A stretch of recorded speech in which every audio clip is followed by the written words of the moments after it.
Reporte 100. Hoy se cumple una semana de la privación ilegal de la libertad de los policías municipales de Cajeme, hermanos, por cierto, José de Jesús, Marco Antonio y Carlos Armando López Félix, que se encontraban en Pueblo Yaqui, en casa de sus papás, cuando fueron levantados por un grupo armado, hasta donde sabemos. Y le agradezco al periodista Gustavo Zamora de Síntesis Informativa que desde Ciudad Obregón nos comparta el reporte. Gustavo, buenos días, ¿cómo estás? Hola, ¿qué tal, Juan Carlos? Te saludo con mucho gusto a ti, a tu auditorio en esta mañana de viernes. Sí, ¿qué ha pasado con estos tres policías? ¿Qué se sabe de este caso, Gustavo? Tristemente, Juan Carlos, no se sabe nada. Tal como hacías la reseña, hoy se cumple una semana, alrededor de las 8 de la noche del viernes pasado, un grupo armado se llevó a estos tres hermanos policías, y hasta la fecha, hasta el momento, no se sabe nada. Las autoridades han estado reacias a dar información, a proporcionar información oficial.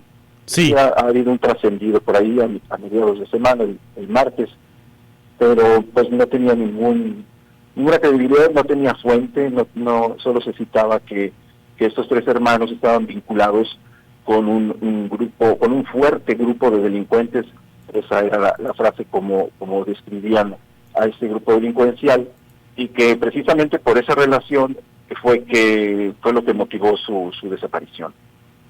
Y aunque fuesen pertenecientes a un grupo criminal, tienen derecho a ser buscados. Es decir, la familia tiene derecho a que sus familiares sean buscados, independientemente de si eran buenos o malos policías, o si son buenos o malos policías. Gustavo, todo mundo tiene derecho a tener justicia en este país, no porque se les vincule o no con grupos sospechosos vaya a dársele carpetazo a este asunto. Pero bueno, bien lo dices, es una fuente no corroborada, una fuente no oficial a que vincula estos elementos con este tipo de hechos. Independientemente, se les debe buscar. La familia ha dado declaraciones, Gustavo.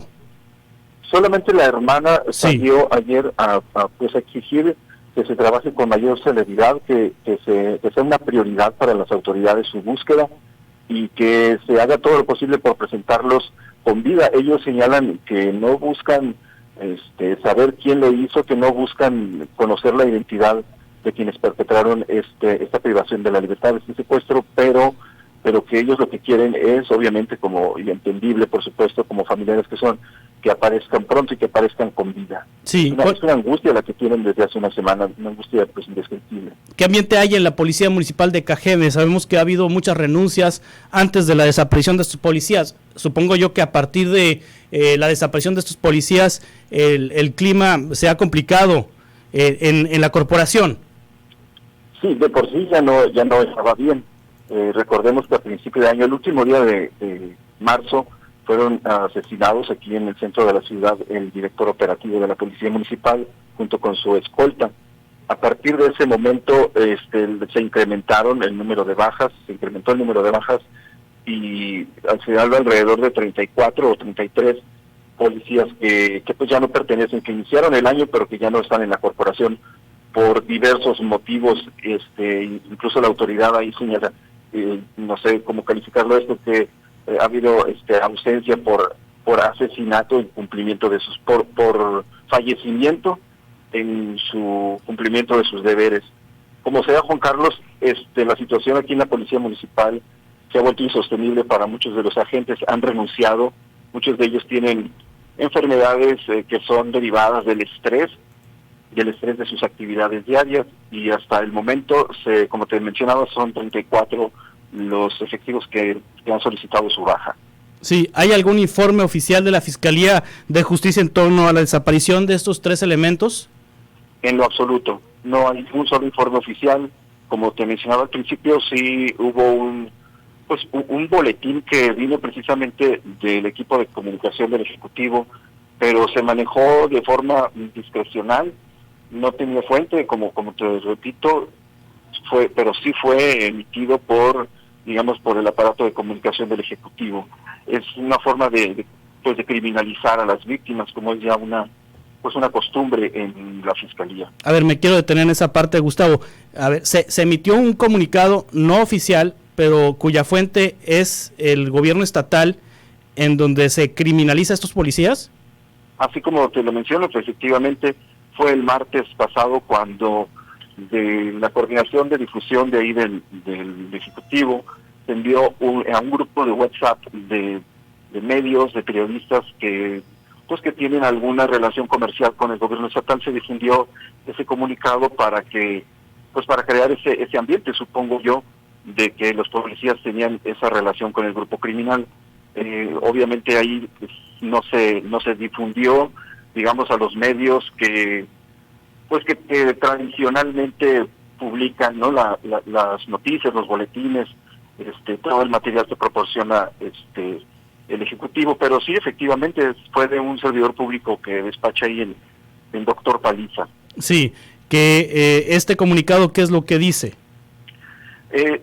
Menciona específicamente en un párrafo, que lo tengo que llamar, se derivó de la privación de la libertad de una probable relación de estos elementos de seguridad con un grupo fuerte de delincuentes que operan en la región. Básicamente ese es el sentido del comunicado, y decirle a la sociedad, informarle a la sociedad a través de algunos medios que pues que tenían ese vínculo con un grupo criminal. Obviamente hay varios grupos criminales, es lo que se menciona aquí en Cajeme, y derivado de ellos en las disputas. Entonces estos tres policías tenían esa relación, y como fue uno de los, fue el motivo que llevó al grupo delincuencial a privarlos de la libertad. Y si la autoridad estatal sabía que estos tres policías tenían vínculos con ese grupo criminal, ¿por qué no los detuvo antes?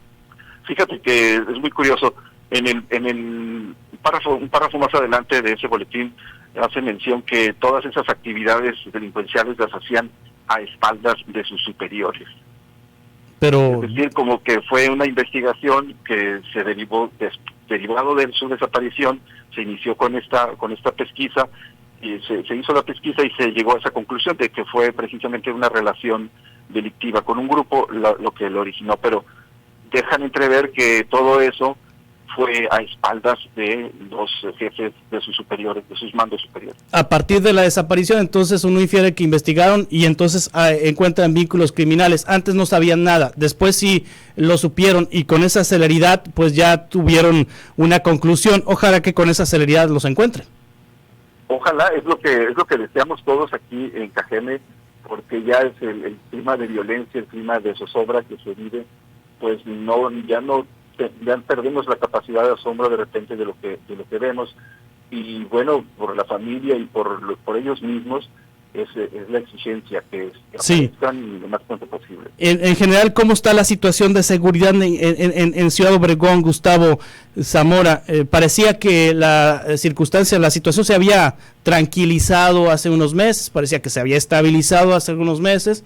De hecho, la autoridad municipal lo presumía en ese sentido, pero ¿es real esta estabilización del tema de la seguridad? Es decir, que llegó a un punto en donde ya no siguió creciendo, pero tampoco bajó.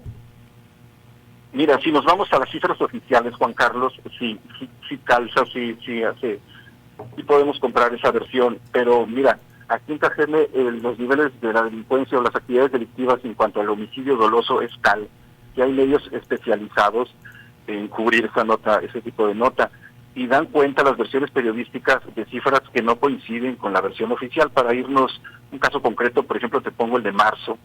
En marzo hubo, según reportes periodísticos y reportes que puede uno corroborar con imágenes, con documentalmente, fueron 76 los homicidios, y la cifra oficial reportó solamente 50, es decir, un 30% se eliminó de esa cifra.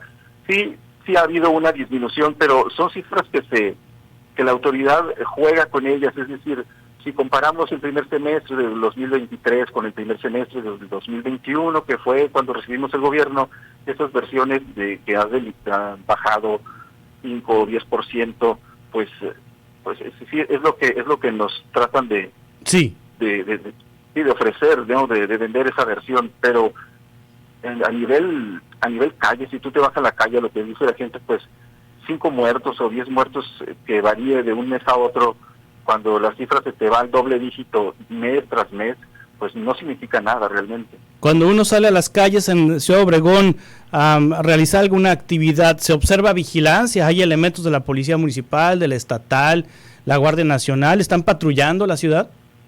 Mira, de la Policía Municipal no es tanto el patrullaje, pero sí vemos convoyes de la Guardia Nacional, del Ejército, de la Marina, que están, de la Policía Estatal también, que pues peinan la zona, peinan aquí en la parte de la parte urbana, también se le ve en las comisarías, pero bueno, de que hay presencia policíaca y de las Fuerzas Armadas sí la hay, eso sí. La respuesta ante un llamado al 911 es rápida, es decir, si un vecino habla al 911 y reporta algún hecho que tenga que ver con algún robo o alguna situación sospechosa que ocurra en alguna colonia, ¿llega pronto la policía? Sí, en ese sentido sí hay no se ha descuidado ese tipo de patrullajes y la respuesta sí es expedita en la mayoría de los casos. Sí, el jefe de la policía en Ciudad Obregón da la cara, es decir, cuando alguien o cuando se solicita información, cuando la ciudadanía requiere información, da la cara. Pues hace presencia, no evade el intercambio en las entrevistas, el intercambio de las preguntas, pero las respuestas que da pues son muy vagas, son muy ambiguas, pudiendo decir que no se abona en nada en lo que ¿Es militar el jefe de la policía? Es marino. ¿Es marino? Es marino, sí, es el capitán Claudio Cruz Hernández, y tendrá desde febrero del 2022 que asumió la jefatura de la Policía Municipal. Gustavo Zamora, muchas gracias por compartirnos esta información y por este análisis. ¿Dónde seguimos tu cobertura periodística, Gustavo? En @síntesis informa, ahí estamos para servirte. Gracias, Gustavo. Reporte 100.